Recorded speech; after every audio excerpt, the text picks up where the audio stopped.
Bonjour et bienvenue au webinaire sur la santé voyage. Donc, c'est un webinaire que je suis quand même assez excitée de faire parce qu'en fait, on va se le dire, qui n'a jamais été malade en voyage et c'est définitivement une des meilleures façons de gâcher ses vacances que d'être malade. Euh, la liste des possibilités est longue. J'ai à peu près tout expérimenté. J'ai été super malchanceuse avec ma santé en voyage dans le passé, mais vraiment, il y a tellement de choses qui peuvent arriver. On peut par exemple, se frotter à une plante urticaire qui est urticante, on peut avoir un parasite cutané ou intestinal, on peut avoir un coup de chaleur, on peut se rendre compte qu'on a le mal de mer ou qu'on est affecté par l'altitude, on peut faire un empoisonnement alimentaire. Il y a tellement de choses qui peuvent arriver, mais si on fait preuve d'un minimum de précaution, en fait, qu'on se prépare à l'avance et une fois sur place aussi qu'on a la bonne attitude. En fait, la majorité des problèmes peuvent être évités ou sinon, en fait, aujourd'hui, on va vous dire un peu comment gérer ces situations-là si elles arrivent. Donc, comment vous préparer et comment faire face en cas de besoin à un petit pépin au niveau de la santé en voyage pour que ça gâche pas complètement vos vacances, peu importe où vous allez. Donc, avant de commencer, je vais me présenter. Donc, je suis Ariane Méthode, je suis la coordonnatrice de la Fondation de tourisme jeunesse. Je ne sais pas si vous connaissez la FTJ. On est un organisme de bienfaisance basé à Montréal, mais en fait, on opère de manière nationale, donc à travers tout le Canada. Et notre mission, c'est vraiment de faire la promotion du voyage comme un outil de développement personnel et professionnel. Donc, on encourage les jeunes à voyager, les jeunes secondaires, les jeunes adultes, pour aller chercher de l'expérience de vie, puis s'ouvrir aux autres cultures. Puis on le fait de deux manières. Donc, on offre des ressources éducatives comme ce webinaire, on a un blog, on a des guides voyage, puis on offre également du soutien financier. Donc, si vous avez un projet de voyage solo, un projet de voyage en groupe, vous pouvez aller regarder sur notre site Internet nos opportunités de bourse. Peut-être que vous pourriez avoir un petit peu de support financier pour votre prochain projet de voyage. Donc, évidemment, j'ai beaucoup voyagé, j'adore les voyages et comme je le disais, j'ai également beaucoup été malade. Donc, même toutes mes dernières expériences, en fait, se sont bien passées. J'ai réussi à éviter les problèmes que j'ai eu dans le passé. Donc, je pense que je vais pouvoir avoir une certaine expertise dans la matière, mais vraiment, la personne qui va nous aider à bien s'outiller aujourd'hui, c'est Sarah. Donc, je te laisse te présenter, Sarah.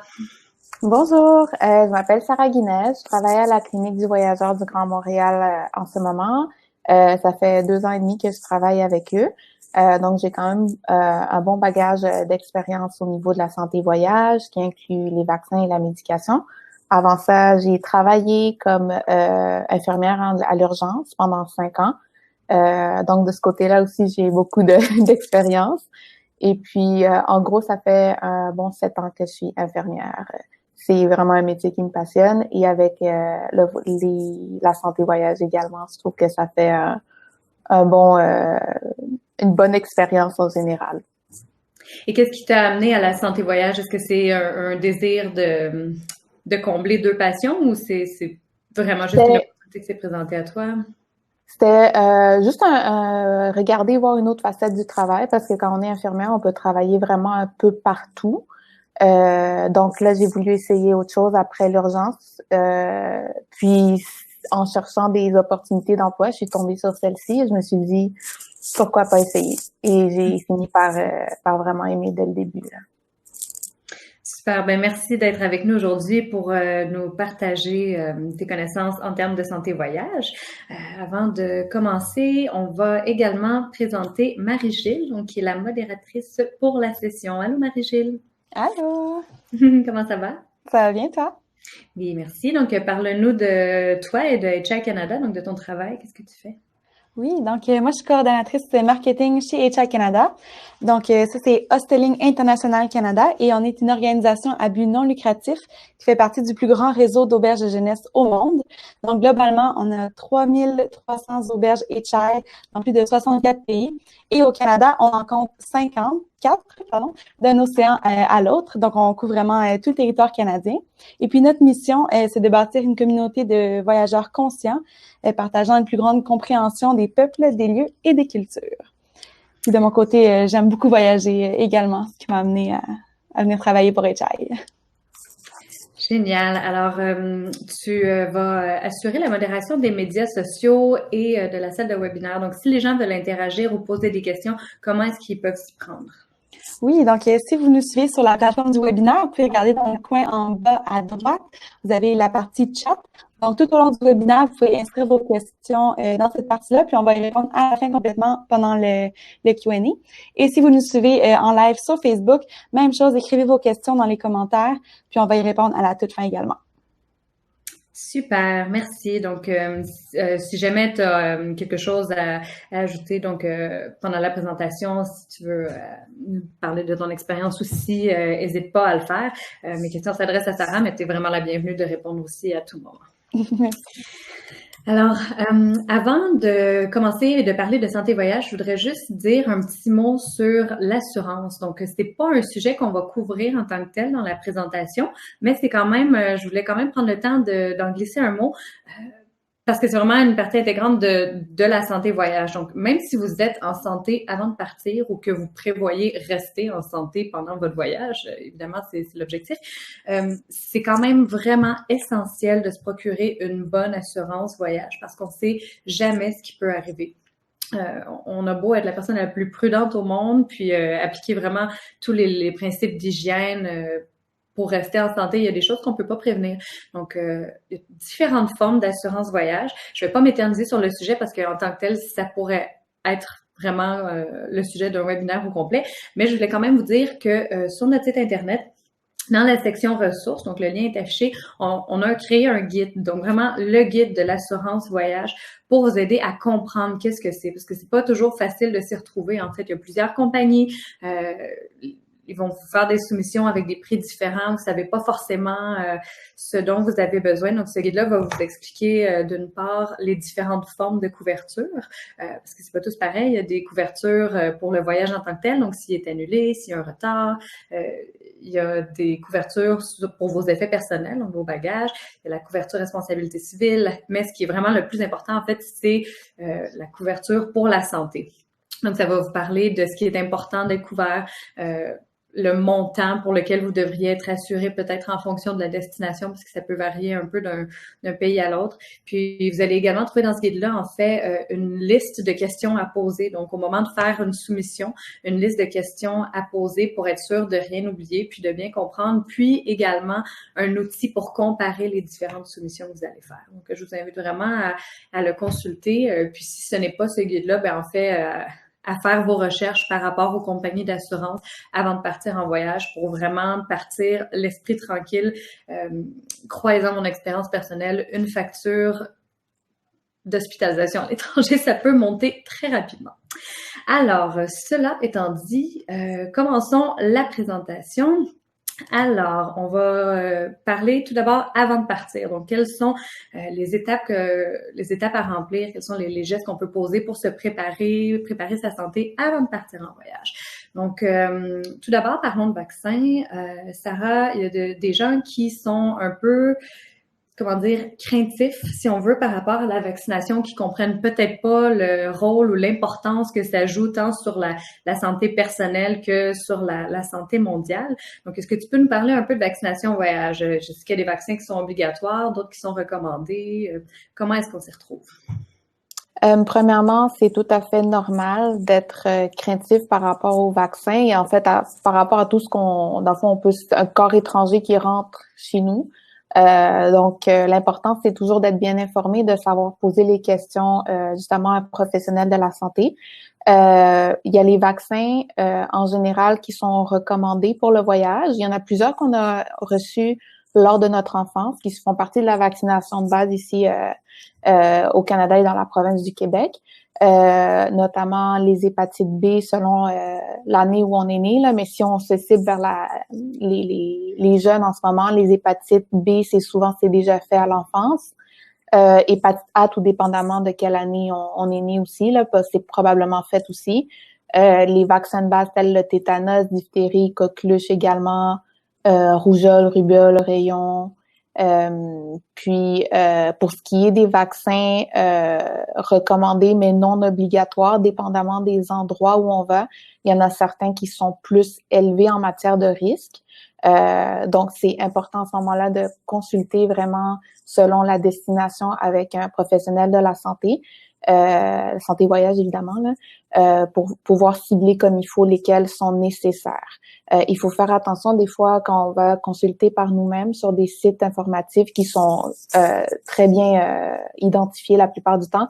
Ils vont pas vraiment nous indiquer les risques par rapport au pays en tant que tel. Donc, on voudrait pas partir avec une liste de 10 ou 20 vaccins qui, dans le fond, seraient probablement, pour la plupart, peut-être inutiles. Donc, les vaccins de base, ça, c'est sûr, les hépatites, ça, c'est un atout. Ainsi que le tétanos, si ça n'a pas été fait durant l'enfance, c'est des atouts à avoir pratiquement absolument pour un voyage. En ce moment, il y a des éclosions qui surviennent dans plusieurs pays. Donc, la rougeole, qui aussi, on en entend beaucoup dans les médias en ce moment, s'assurer d'avoir ces 2 vaccins avant le départ, ça serait une bonne chose à faire.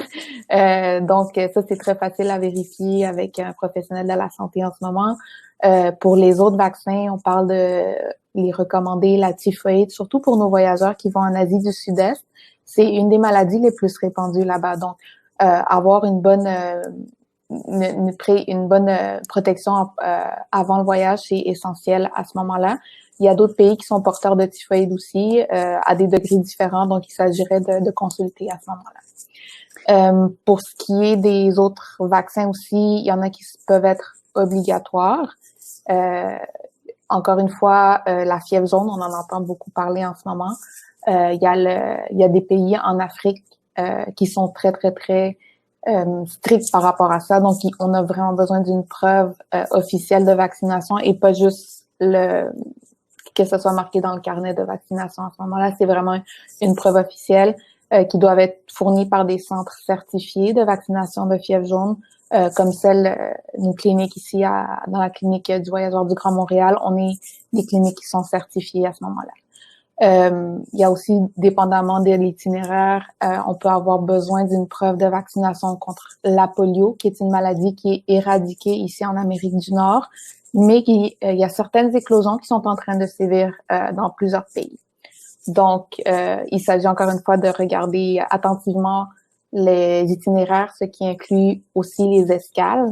Étant donné qu'il y a des pays qui vont vous demander une preuve de vaccination, même si c'est juste une escale et que vous avez passé par un pays qui est porteur de polio à ce moment-là. Et pour certains types de voyages aussi, il y a d'autres voyages, il y a des vaccins qui peuvent être obligatoires.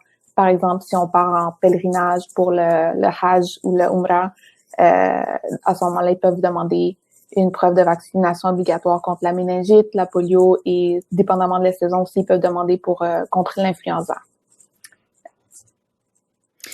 Puis en fait, c'est important aussi de garder en tête d'une chose, tout d'abord, la vaccination, elle sert pas juste à se protéger soi-même, elle sert également à protéger les autres. Donc nous, on a accès à des soins de santé ici, donc ou même quand on est en voyage, on a une assurance voyage, on a des sous, donc on a accès à des soins de santé, mais il y a des gens dans les pays où on visite, tout dépendant, qui ont peut-être pas cet accès-là. Donc, l'idée derrière la vaccination, c'est aussi d'empêcher de répandre des maladies. On peut parfois être porteur sans savoir transmettre une maladie qui va contribuer aux éclosions dont on parle.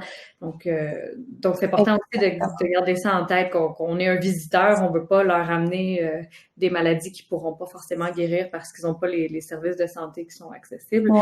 Puis aussi, il y a parfois des délais, je pense, des vaccins qui prennent un certain temps avant d'agir ou qui prennent plus d'une dose. Donc, c'est important de consulter quand même quelques semaines avant de partir, si je ne m'abuse. Oui, tu as tout à fait raison aussi. Juste revenir sur le point que je disais de ne pas transmettre les maladies.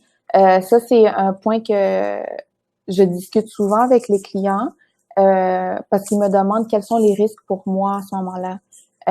D'attraper telle maladie, c'est quoi les symptômes que je risque de développer si j'attrape une telle maladie. Souvent, les adultes sont moins susceptibles de développer justement des symptômes très graves ou qui peuvent amener même vers la mort.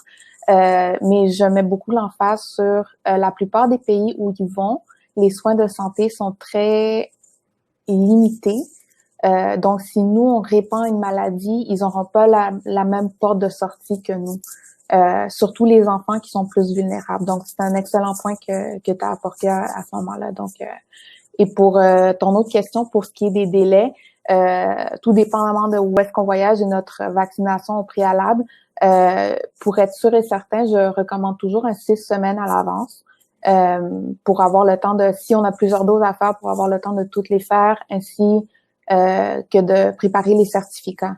Il faut pas oublier aussi que tout ce qui est la vaccination en général, comme dans n'importe quelle situation, les médicaments aussi, c'est un milieu qui est souvent en pénurie. Donc, si on vient 2 jours avant le voyage et qu'on n'a pas le vaccin, c'est sûr qu'on peut pas faire grand-chose. C'est pas notre responsabilité de courir après telle et telle compagnie pour avoir un vaccin disponible, surtout avec le vaccin de la fièvre jaune qui est en ce moment est en pénurie depuis un peu plus de 2 ans en ce moment-là. Donc, on doit vraiment essayer de céduler au moins 6 semaines avant le voyage pour s'assurer d'avoir le vaccin et d'avoir aussi la protection anticorps avant.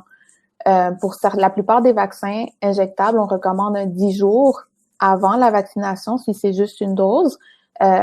Pour d'autres, ça peut aller de 2 semaines, ça peut aller 1 mois avant. Donc, pour vraiment s'assurer qu'on a le temps de le faire sans stress et sans avoir à développer ou à souffrir des effets secondaires tout de suite après dans le voyage, c'est mieux de prendre le temps et de vraiment les prendre au moins 2 semaines ou 6 semaines si plusieurs doses sont nécessaires avant un voyage, ainsi que d'avoir les preuves, les certificats conformes avant le voyage également. Oui, puis en fait, des fois, ça peut être aussi un prérequis au niveau des assurances qu'il y a un délai entre un vaccin ou une nouvelle médication et le départ. Donc, vraiment, s'y prendre à l'avance, c'est toujours un gage de succès. Puis pour les gens qui aiment peut-être pas trop les vaccins, moi personnellement, je suis vraiment pas une fan. Mais c'est ça, c'est nécessaire. Donc, dites-vous au moins que souvent les vaccins sont bons pour très longtemps. Donc, si vous avez un vaccin ou 2 à prévoir avant un séjour, mais dites-vous que votre protection va être bonne pour parfois 10 ans, 15 ans. Des fois, ça va peut-être prendre une petite dose de rappel, mais au moins, c'est pas quelque chose que vous allez avoir à refaire avant chaque séjour. Vous le faites avant un premier voyage dans une destination super exotique ou à risque, puis par la suite, vous êtes correct pour longtemps. Donc, à quel endroit est-ce qu'on peut trouver l'information par rapport à la vaccination qu'on doit recevoir? Un des plus bons sites, il y a le site de l'INSPQ, qui est très bon en termes de liste de maladies, sauf que il présente beaucoup de maladies, mais pas nécessairement des vaccins associés, parce que c'est pas toutes les maladies qui peuvent être prévenues par des vaccins. Il y a le site de voyage.qc.ca aussi qui est très bon en termes d'information à ce moment-là, mais moins explicite. Il y a des sites américains comme le CDC aussi qui sont très à jour, et ainsi que l'OMS qui peut être une bonne ressource à ce moment-là. Et nous, on a un site aussi qu'on essaye de maintenir à jour, mais éventuellement, à cause de toutes les éclosions, il faut toujours surveiller les dates du plus à jour pour être sûr d'être justement à jour avec la vaccination et des obligations au niveau des certificats et des vaccinations obligatoires dans certains pays. Super. Donc, le lien pour le site Internet de la clinique des voyageurs du Grand Montréal va être dans la dernière diapositive de la présentation. Donc, vous allez pouvoir vous y référer. Sinon, en ce moment, on voit à l'écran les liens pour le site de l'OMS et le site du gouvernement du Canada, donc qui est quand même assez fréquemment à jour par rapport pas seulement à la vaccination, mais au-delà de ça, s'il y a des cataclysmes, des épidémies, s'il y a des problèmes, par exemple, en termes de politique. Donc, c'est toujours une bonne ressource à consulter avant de partir pour voir les avertissements. Super.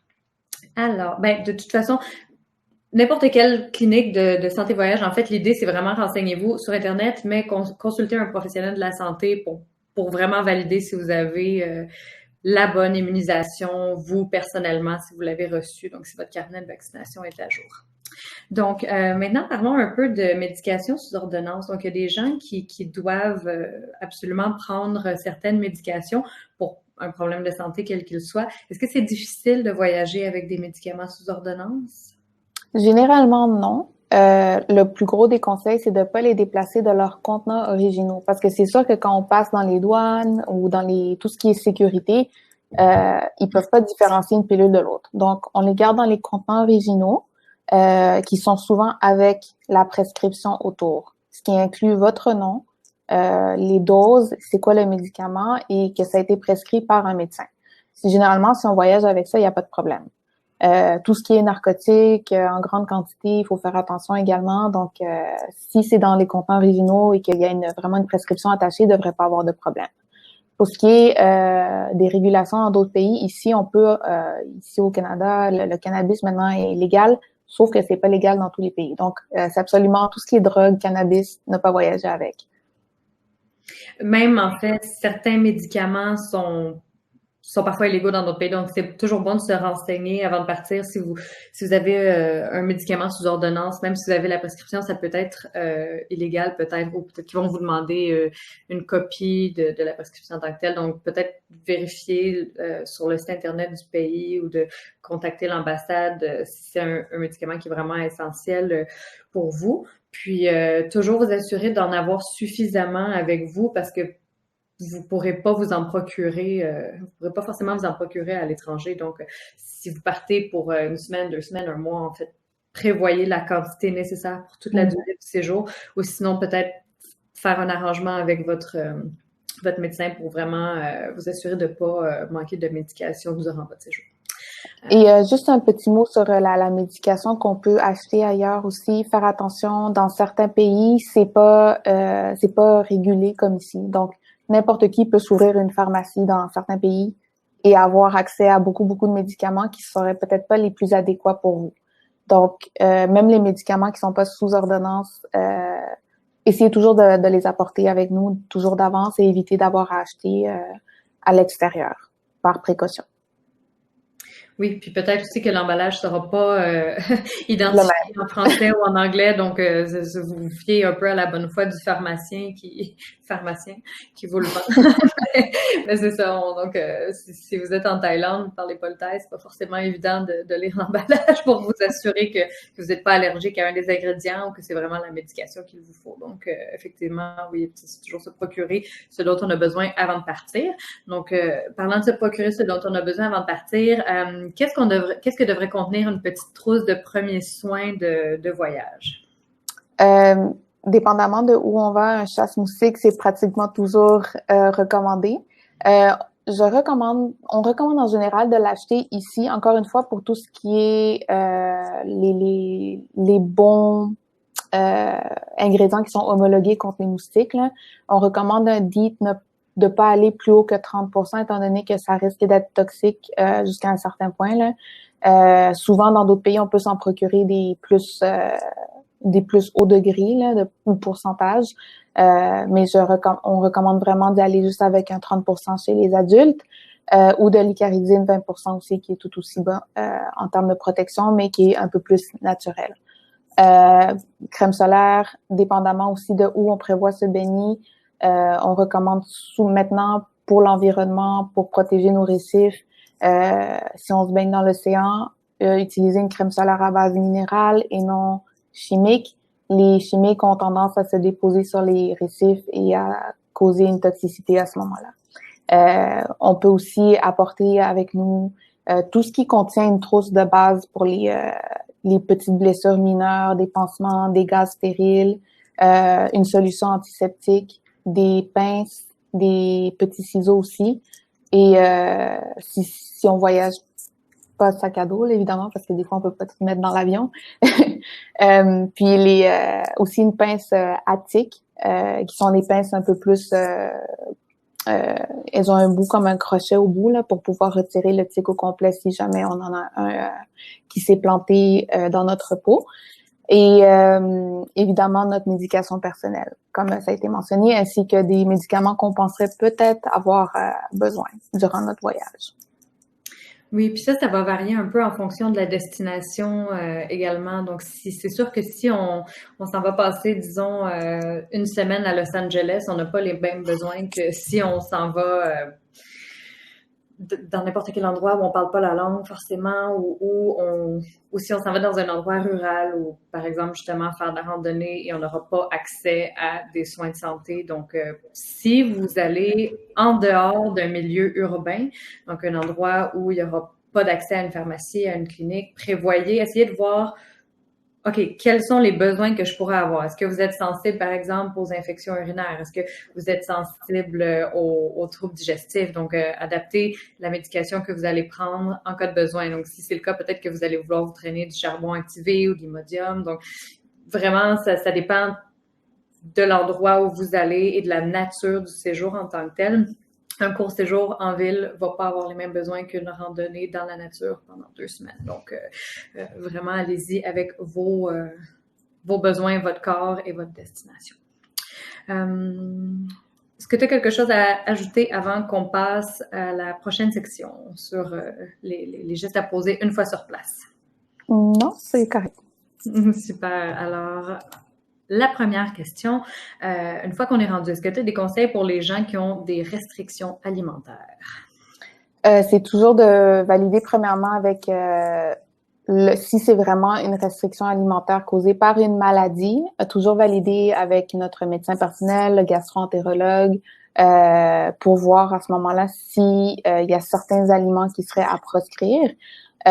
Sinon, toujours valider également avec les restaurateurs, surtout si on a des allergies alimentaires, faire attention que tout est bien divisé, séparer si jamais il y a des contacts avec des aliments qu'on est allergique. Et pour ceux qui ont des allergies de type anaphylactique, toujours se procurer un EpiPen avant le départ, ainsi que un backup au cas où également. Et puis, toujours, surtout si on voyage dans des pays où les aliments sont étrangers, juste faire attention également, essayer de valider quel est l'aliment en question avant de le manger, surtout si on a les allergies comme j'ai mentionné. Et puis, faire attention avec tout ce qui est le street food.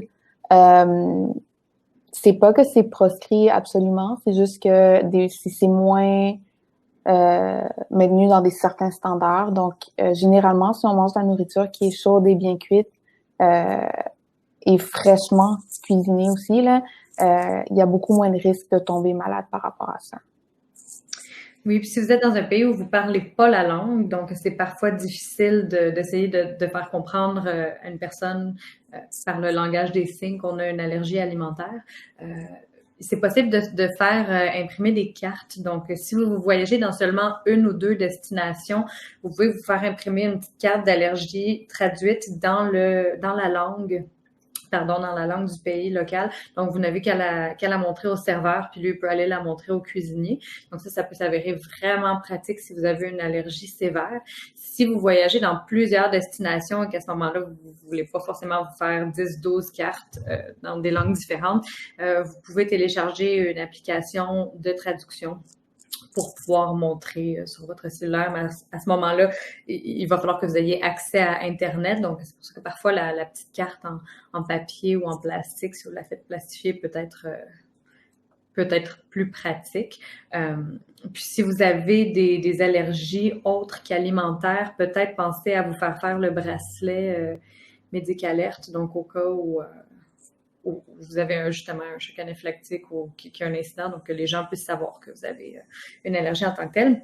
Puis si c'est pas forcément une allergie, mais plutôt simplement une restriction, parce que ce soit un choix personnel ou donc au niveau de votre alimentation, que vous soyez sans gluten ou que vous mangez pas de viande ou que vous décidiez personnellement de suivre un régime particulier, peut-être à ce moment-là, vous amenez des collations, donc prévoir des collations avec vous avant de partir, les amener dans votre sac au cas où c'est difficile de trouver de la nourriture. Bon, c'est sûr, on peut toujours trouver quelque chose, mais si vous êtes, disons, dans un autobus qui vous amène d'une ville à une autre et qui fait seulement un arrêt, peut-être que pendant cet arrêt-là, vous n'aurez pas accès à beaucoup de choix.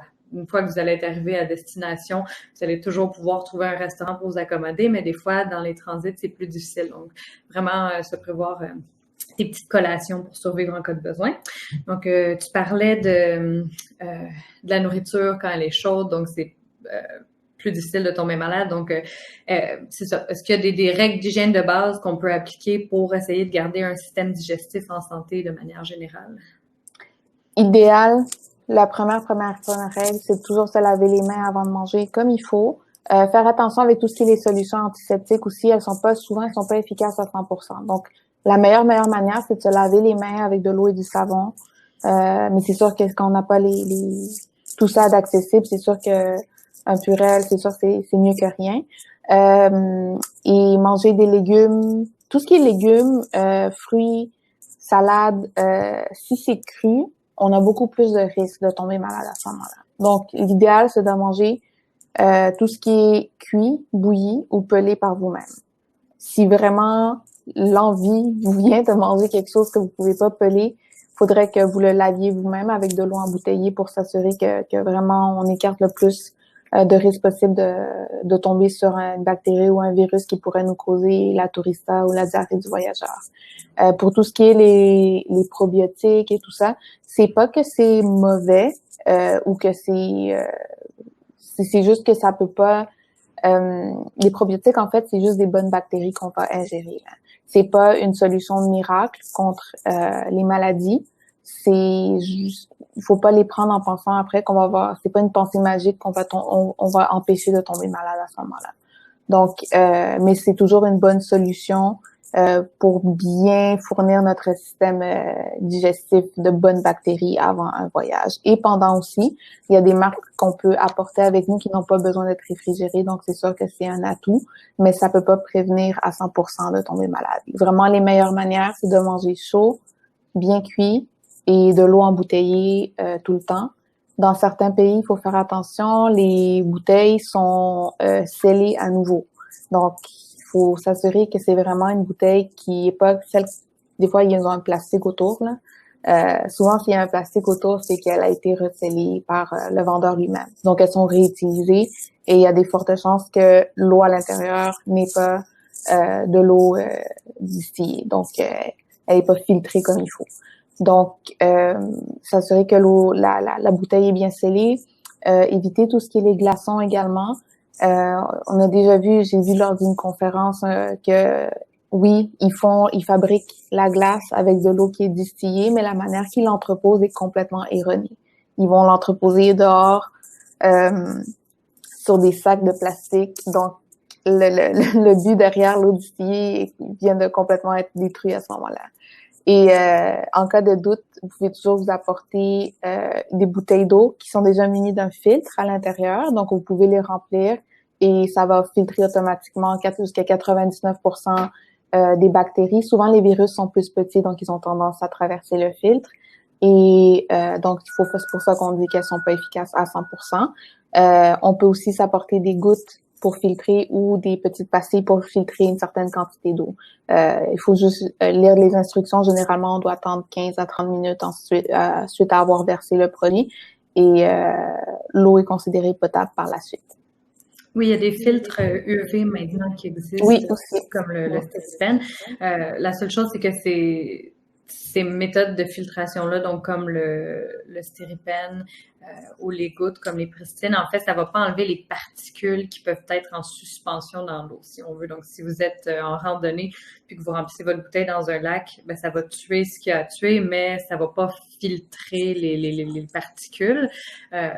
Mais ça va quand même la rendre bonne à boire, si on veut. Donc, c'est peut-être plus au niveau, disons, si vous voulez boire l'eau du robinet, mais que vous n'êtes pas certain. Donc, à ce moment-là, le filtre va venir la purifier à ce moment-là.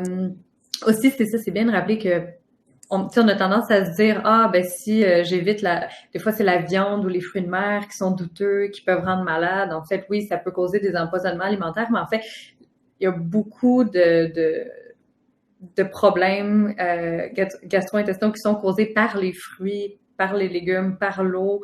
Donc, on se dit des fois, la petite salade de fruits est sans danger, mais les fruits et les légumes sont aussi une grande source de contamination. Donc, qu'est-ce qu'on fait si jamais on attrape la fameuse tourista, donc la diarrhée du voyageur? Comment est-ce qu'on peut gérer ça? À quel moment on doit s'inquiéter? Il faut faire attention de différencier tout ce qui est tourista versus indigestion. Des fois, on peut tomber malade, vomir ou avoir un épisode de diarrhée, puis ça passe après. Donc, le conseil qu'on donne généralement, si on a 3 épisodes ou plus de diarrhée à l'intérieur de 8 heures, on peut considérer ça comme justement la tourista ou la diarrhée du voyageur commune. On conseille nos voyageurs d'apporter toujours un set d'antibiotiques qui sont toujours sur prescription. Donc, pour cela, il faut consulter soit un médecin, soit justement une clinique de vaccination en santé voyage. Nous, ici, on en fait aussi des prescriptions d'antibiotiques adaptées selon la durée de temps et l'endroit. Donc, à ce moment-là, si on attrape la diarrhée du voyageur et qu'on a plusieurs épisodes de diarrhée à l'intérieur de 8 heures, on recommande de commencer à les prendre. Généralement, la période de traitement peut varier. Nous, on en prescrit pour 3 jours par épisode. Après 3 jours, si on a encore des diarrhées qui sont assez fortes, on recommande de consulter avec un médecin, étant donné que, premièrement, ça se peut que ça soit dû à une autre bactérie ou virus, qu'on ait besoin d'un traitement plus en profondeur. Il y a des risques de déshydratation qui peuvent être dangereux.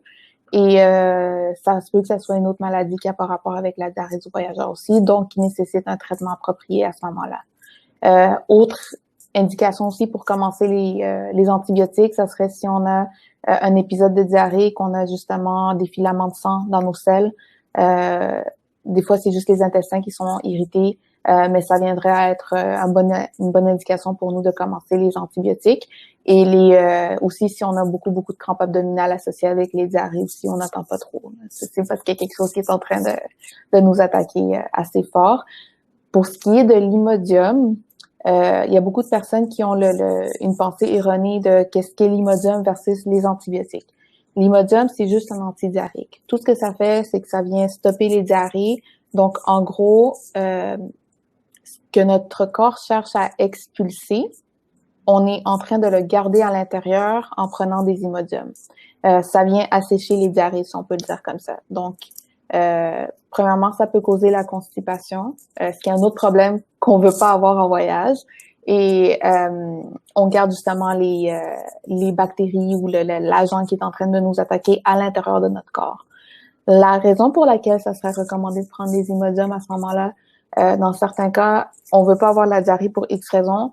Par exemple, on est pris dans un long voyage, que ce soit l'autobus ou l'avion, donc on n'a pas forcément accès à une toilette, donc ça viendrait nous dépanner.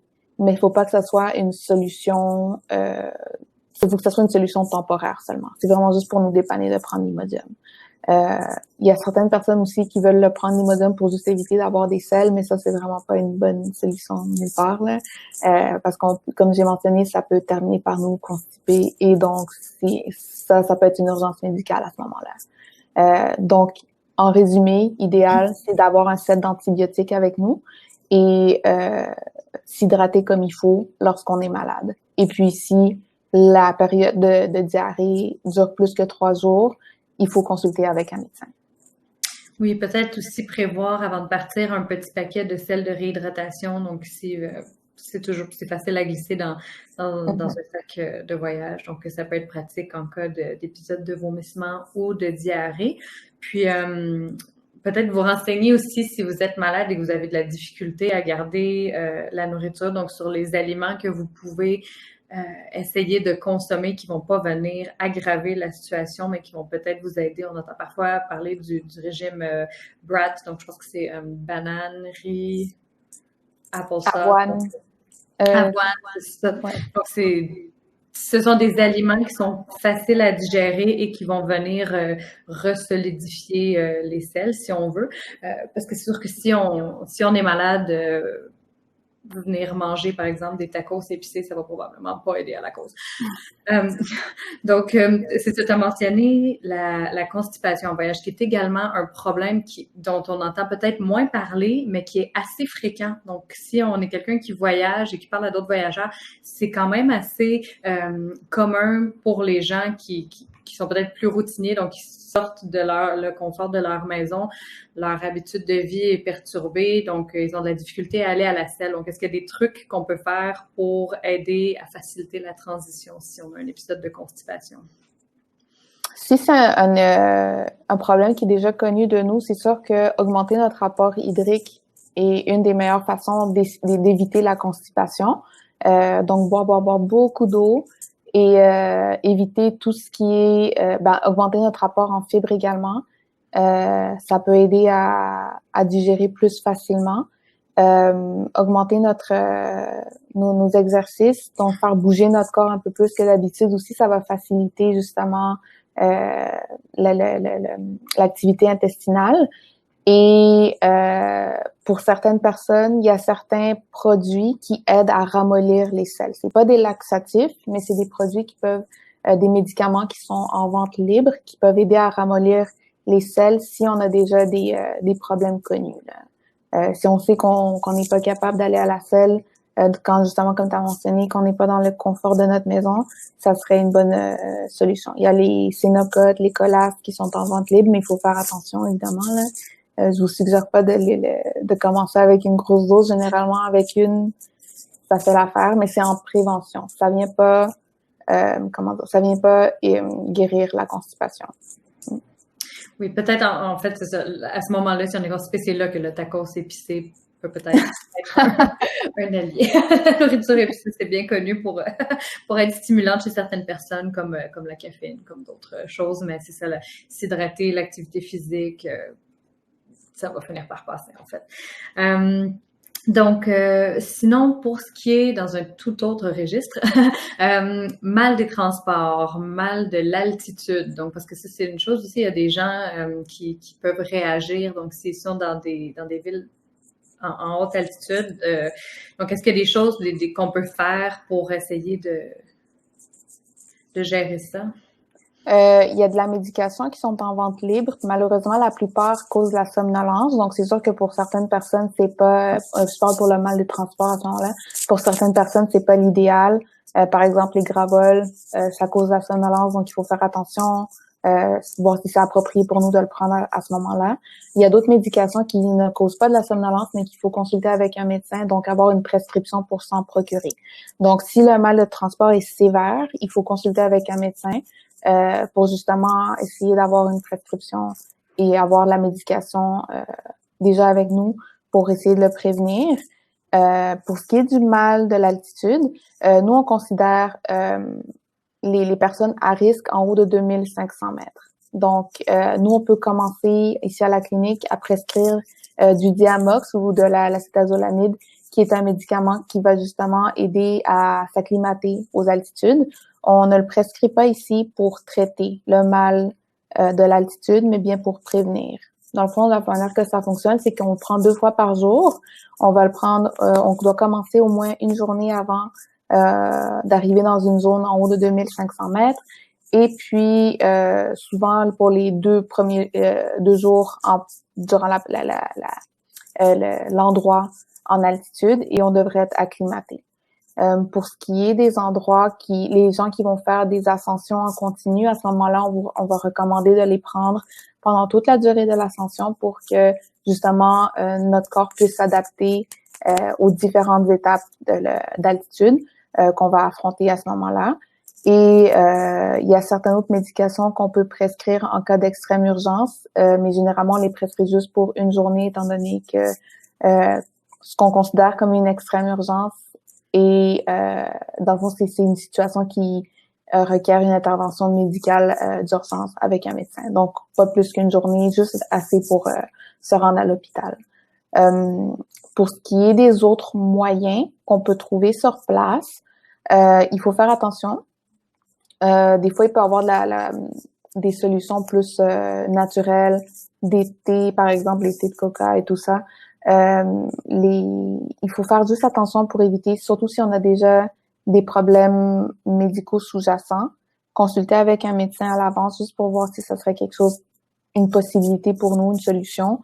Faire attention aussi si on prend déjà des médicaments en concomitance pour éviter des interactions qui peuvent s'avérer dangereuses.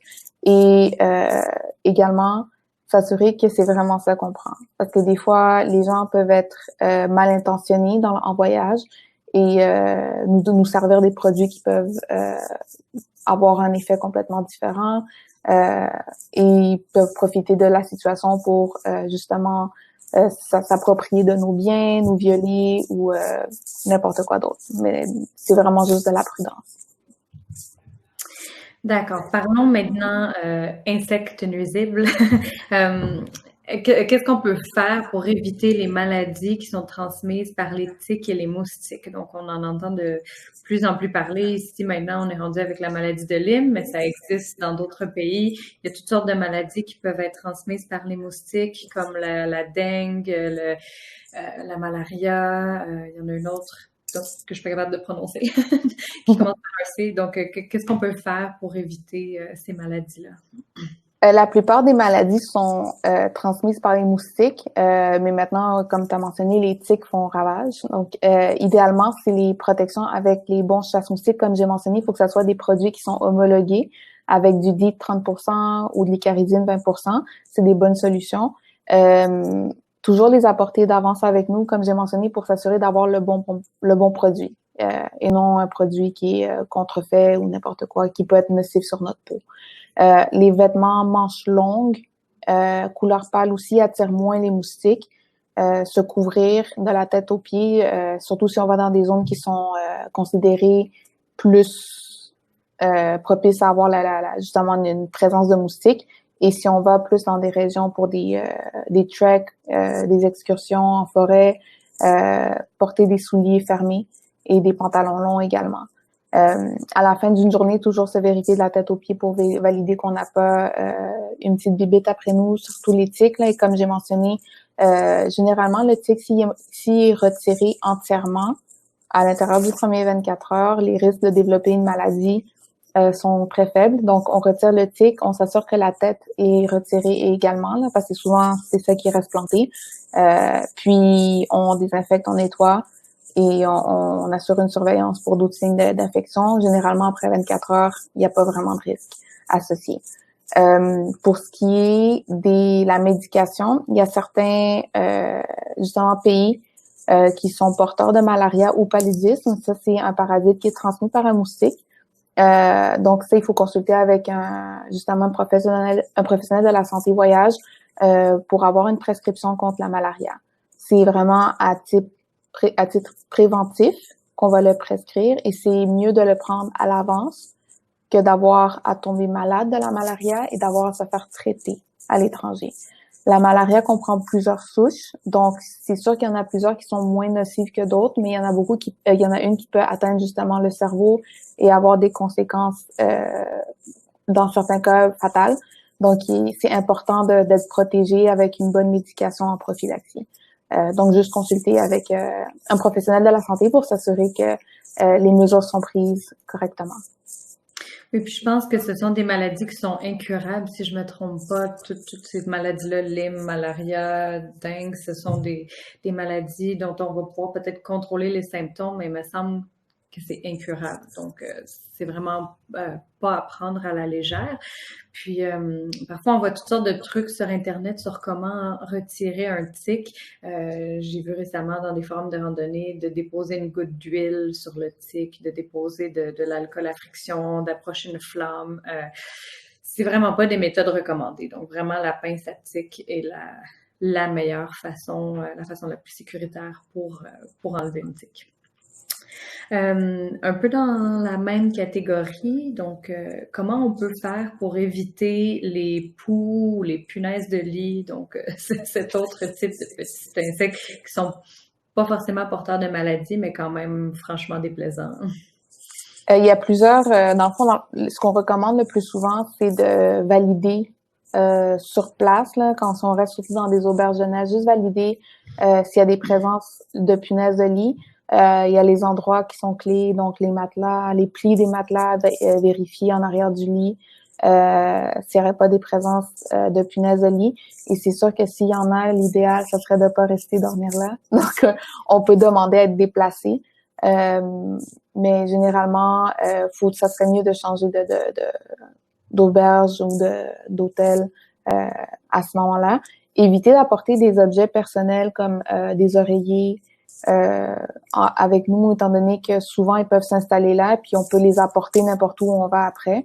Donc on peut les rapporter chez nous, puis ça serait vraiment horrible. Nos valises, généralement, on éviter de les déposer sur le lit aussi quand on arrive, parce qu'ils peuvent s'immiscer à l'intérieur et encore une fois causer une contamination. Donc toujours par terre ou sur le porte-valise. Et fait intéressant que j'ai lu aussi, si on apporte des valises de couleur pâle et en plastique aussi, ça peut diminuer la présence de punaises de lit. Elles sont moins attirées et elles sont plus visibles aussi. Donc, puis les valises sont plus faciles à nettoyer par la suite également. Au retour du voyage également, juste s'assurer de tout laver, désinfecter les vêtements, même ceux qu'on n'a pas portés pour s'assurer d'éliminer toute trace de possibles punaises. Et si on aspire notre valise après, également jeter le sac de l'aspirateur, le fermer hermétiquement et s'en débarrasser de cette manière-là. Sinon, il y a beaucoup de conseils à ce sujet sur le site de Santé Canada. Au niveau des punaises de lit, vous pouvez taper sur un moteur de recherche, puis il y a beaucoup de conseils à ce sujet. Oui, on a également aussi sur le site de la FTJ un article de blog, donc où on montre également des images. Donc parfois on ne sait pas forcément à quoi ça ressemble. On dit vérifier le lit, mais on ne sait pas. Donc vous pouvez vous référer à notre article de blog qui contient des photos assez claires de ce qu'on doit rechercher en fait quand on vérifie une chambre. Est-ce que tu as des conseils généraux pour rester en bonne forme physique pendant qu'on est à l'étranger avant de passer à la prochaine section? C'est toujours, premièrement, d'avoir un mode de vie équilibré, ça c'est sûr. Donc, éviter tout ce qui est les excès d'alcool et aussi en alimentation. Et une bonne nuit de sommeil, ça c'est sûr que ça aide beaucoup. Donc, ça va renforcer notre système immunitaire si on suit tous ces conseils-là et on va pouvoir avoir un bon voyage en général, là, éviter de tomber malade. Oui, encore une fois, je réfère au blog de la FTJ. On a également un article de blog sur le décalage horaire. Donc, c'est un excellent point que tu amènes. Parfois, c'est difficile de s'acclimater lors d'un séjour où il y a un gros décalage, soit à l'arrivée ou au retour. Donc, savoir comment bien se préparer à gérer le décalage horaire, ça peut aider à vraiment passer un bon séjour au complet. Puis si on arrive fatigué, ben en fait, c'est ça. Peut-être que tout notre séjour va être affecté par ça parce qu'on va traîner la fatigue, parce que notre système immunitaire va être affaibli. Donc, je vous invite à vous renseigner sur le décalage horaire, puis également à vous renseigner de manière générale sans devenir paranoïaque, là, mais c'est toujours bon de faire des petites recherches sur la destination qu'on visite pour connaître quels sont les risques par rapport à cette destination-là. Donc, on peut pas forcément, nous, de l'endroit où on vient, prévenir toutes les possibilités. Donc, est-ce que c'est un endroit où il y a, par exemple, des insectes ou des animaux venimeux? Donc, si c'est le cas, juste se renseigner pour être capable de les reconnaître, par exemple. Comme ça, si on est face à un serpent ou un scorpion, ben on va aussi, si on se fait mordre, on va savoir, OK, est-ce que celui-là était dangereux ou pas? Donc, on est mieux préparé. Est-ce que c'est un endroit où il y a des risques de crues subites, donc des inondations pendant une randonnée qui peuvent arriver comme ça à l'improviste, ou inversement des coups de chaleur? Donc, on pense pas forcément à ça, mais les coups de chaleur, ça peut être extrêmement grave. Donc, il y a des précautions à prendre au-delà de juste se couvrir la tête puis boire de l'eau. Parfois, c'est pas suffisant. Donc, vraiment, juste se renseigner à savoir est-ce qu'on est dans une zone à risque de quelque chose, quels sont les risques, comment les gérer au besoin. Donc, un petit peu de préparation, c'est toujours de mise.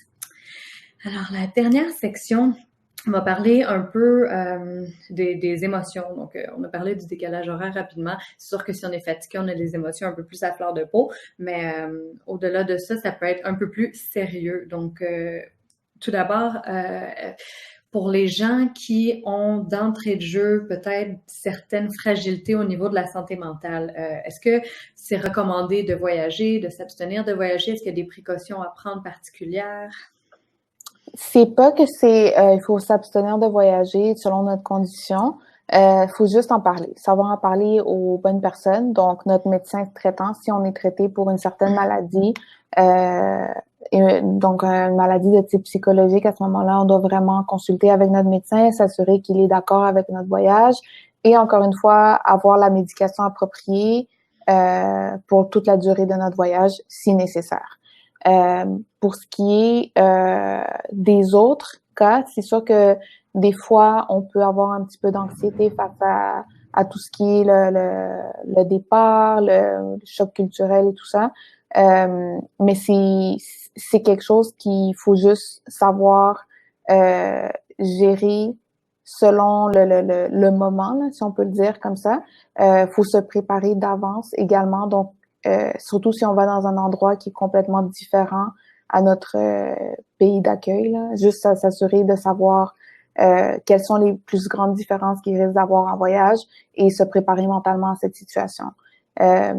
Encore, et si on consulte avec justement un travailleur de la santé en voyage, s'assurer de vraiment mentionner toute notre historique médical aussi peut aider justement le professionnel de la santé à savoir nous conseiller adéquatement à ce moment-là. Donc, il faut pas avoir peur de ventiler ou de dire nos préoccupations ou de dire notre condition médicale actuelle. Oui, puis si vous avez des antécédents ou peut-être une crainte par rapport à votre santé mentale, ça vaut la peine de se renseigner auprès de son assurance voyage pour savoir s'il couvre les urgences psychologiques. Donc, c'est pas forcément couvert d'entrée de jeu, mais de savoir si vous allez être protégé ou pas, ça peut vous aider au niveau de votre tranquillité d'esprit. Donc, advenant le cas où vous auriez une urgence psychologique. Donc, tu as mentionné le choc culturel. Donc, est-ce que tu peux nous en parler un peu? Comment est-ce qu'on peut le prévenir ou l'apaiser en cas de besoin? Ben, encore une fois, ça dépend de notre destination. Pour certaines personnes, ça peut être un peu déstabilisant de rentrer dans un autre pays où justement les valeurs sont différentes, la religion est différente, la langue et les habitudes de vie, les coutumes. Donc tout ça mis ensemble, ça peut faire ce qu'on appelle le choc culturel. Pour certaines personnes, c'est extrêmement déstabilisant. Mais à la longue, dans le fond, ce qu'on doit faire, c'est justement, comme j'ai dit, faire un peu de recherche à l'avance sur la destination. Ça aide beaucoup à savoir comment pouvoir nous acclimater à cette nouvelle destination et aussi pouvoir s'adapter de manière convenable pour eux aussi, comme ça rendre notre voyage agréable tant pour nous que pour l'autre personne. Ça, c'est quelque chose qui est très utile. Puis, dans certains pays, il y a beaucoup de lois qui entrent en action à ce moment-là. Donc, éviter de justement nous pas choquer non plus l'autre culture. Oui, puis se rappeler qu'on voyage pour ça aussi, pour être déstabilisé, pour vivre des expériences. Donc, si on a une émotion qui est un peu intense, sans forcément la dédramatiser, parce qu'on veut pas invalider comment on se sent non plus, mais se dire, bon, mais c'est un peu pour ça que je suis venue aussi. Donc, cette montagne russe d'émotions-là, à la fin du voyage, ben, ça va faire partie de mes souvenirs. Donc, de se dire que ça fait partie de l'expérience, que c'est enrichissant, puis que ça ajoute des cordes à notre arc, puis que c'est ça, on n'est pas là pour juger, on est là pour ni soi-même ni l'autre culture, on est là pour expérimenter. Et inversement, on entend parfois parler également du choc du retour ou de la déprime post-voyage. Donc, je ne sais pas si c'est quelque chose dont tu as déjà entendu parler ou que tu as expérimenté toi-même. Est-ce qu'il y a des manières pour réintégrer son quotidien tout en douceur après un séjour? Souvent, ça arrive quand justement on part dans un endroit qui est complètement différent à notre mode de vie. On peut avoir la nostalgie, on peut être déprimé, on peut avoir un sentiment d'injustice ou de colère. Il y a certaines personnes qui ont une tendance à vouloir s'isoler. Ou justement, il y a le jet lag, l'insomnie et tout ça. Des troubles alimentaires subséquents aussi qui peuvent arriver. L'important, c'est de essayer d'apprivoiser tous ces sentiments et se dire que c'est normal. C'est normal là, de se sentir de cette manière, surtout si on a visité un pays qui est, admettons, très pauvre et qu'on revient dans notre mode de vie, qui pour nous peut sembler des fois excessif par rapport à l'autre culture. L'important, c'est de savoir trouver un équilibre et d'accepter le fait que justement, on est de retour. On peut pas faire des gros changements dans le monde, mais l'important, c'est de cibler justement qu'est-ce qu'on pourrait faire pour premièrement nous faire sentir mieux, puis justement relaxer dans un certain sens, puis prendre la situation du jour au jour. Donc, c'est sûr que si on fait un long voyage de 8 mois, puis on revient, et puis ensuite, dans 2 jours, on recommence à travailler, c'est pas l'idéal. Parce que il n'y a pas cette période où on va pouvoir essayer de se détendre suite au voyage, se reposer comme il faut. Donc, il faut essayer de prévoir un petit moment pour nous et essayer d'avoir le temps nécessaire pour reprendre le dessus sur nos émotions et toujours trouver quelqu'un avec qui en parler, ça c'est un plus.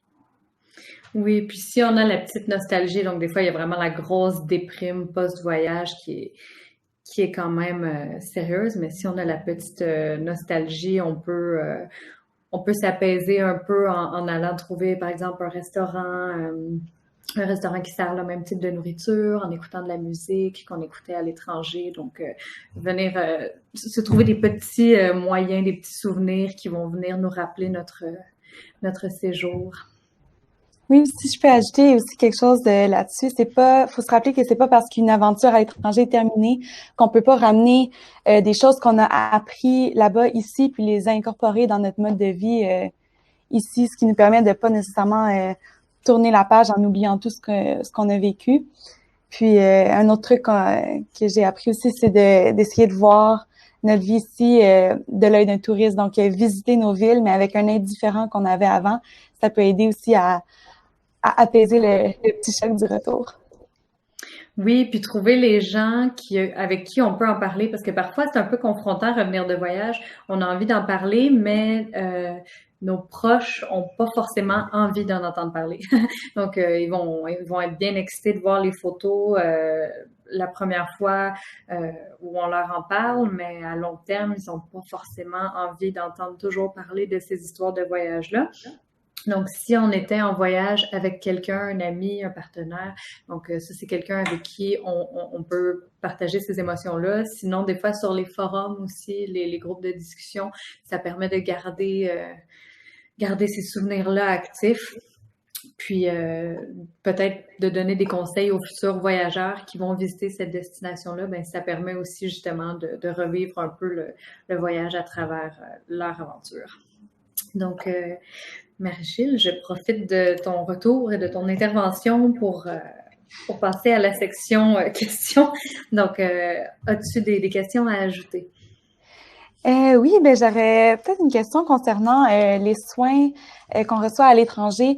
Donc, des fois, on ne sait pas trop c'est quoi les standards de soins qu'on peut recevoir. J'ai entendu bien des histoires d'horreur, mais comment on peut s'assurer qu'on choisit un hôpital ou un médecin, dans le fond, qui va nous donner les soins corrects dont on a besoin quand on est à l'étranger? Est-ce qu'il y a des standards à regarder qui peuvent nous aligner vers les bons hôpitaux à aller? Pour la plupart des cas, il y a certains endroits qui sont plus recommandés que d'autres. Par exemple, en Asie, là, juste pour nommer quelques places, les meilleurs hôpitaux en Asie se situent à Bangkok, Singapour. C'est des endroits qui sont très sécuritaires. Tout ce qui est petite clinique privée, c'est sûr qu'il y a si on travaille pas dans le milieu de santé, on peut pas vraiment savoir qu'est-ce qui est propre versus qu'est-ce qui est stérile. Là. Je sais pas si on comprend bien, mais il faut éviter d'aller dans tout ce qui est des places où c'est des endroits un peu plus louches, donc c'est partagé. Là. Quand tu parles d'histoire d'horreur, il y a des affaires qui me viennent à l'esprit comme un dépanneur qui est une clinique pour prise de vaccination. Tu sais.